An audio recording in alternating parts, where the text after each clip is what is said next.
গড়ের ঘাটের সাঁকো আজকে ভেসে গেল নদীতে জল বাড়ার ফলে এবং পানার চাপে। দীর্ঘ কয়েক মাস টালবাহানার পর তৈরি হয়েছিল অস্থায়ী বাঁশের সাঁকো, যেটি খানাকুলবাসী এবং ঘাটালবাসীর সুবিধা হতো।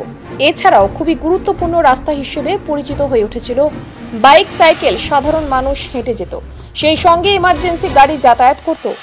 এত পরিশ্রম করেও ঘাট মালিক বাঁচাতে পারল না তার ঘাটটি, যে ঘাট দিয়ে নিত্যদিনের অসংখ্য মানুষ যাতায়াত করত। সাঁকোর এক প্রান্ত জগৎপুর গ্রাম পঞ্চায়েত ঠেকেছে, আরেক প্রান্ত ঘাটাল বিধানসভায় ঠেকেছে।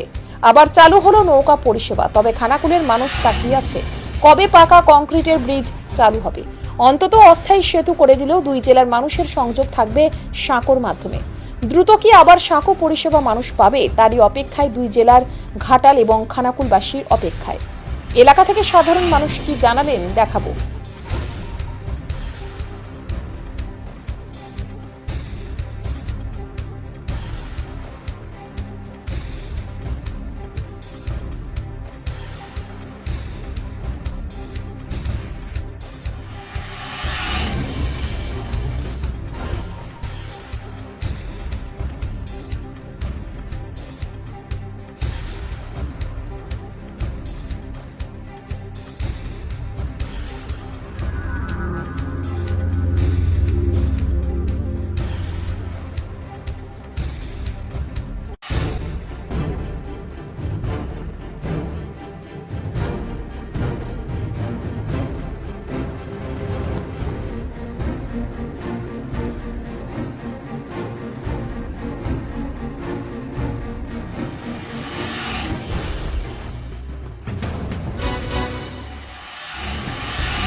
এই পোলটা কাল সকাল থেকেই প্রচণ্ড পানার চাপ ছিল।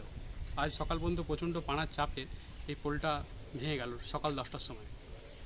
এই পোলটার জন্যই সাধারণ মানুষের যাতায়াতের পক্ষে খুব কষ্টকর হবে, কারণ আগের মতো সেই পুরনো নৌকো পারাপার করে পার হতে হবে মেদিনীপুর যেতে গেলে। আর অবিলম্বে আমরা দাবি করব যে যেন পাকার পোলটা হয়। আর একটা কথাই বলবো যে এইভাবে যাতায়াত করতে খুবই আমাদের কষ্ট হবে, তাই বলবো তাড়াতাড়ি করে আমাদের বাঁশের পোলটা যেভাবে হোক একটু যাতায়াত যেন করতে পারা যায়, একটু টেম্পোরারিভাবে বাঁশের হোক বা কাঠের হোক, যেভাবে হোক একটু ব্যবস্থা করে দিক। এইভাবেই প্রশাসনের কাছে দাবি রাখবো।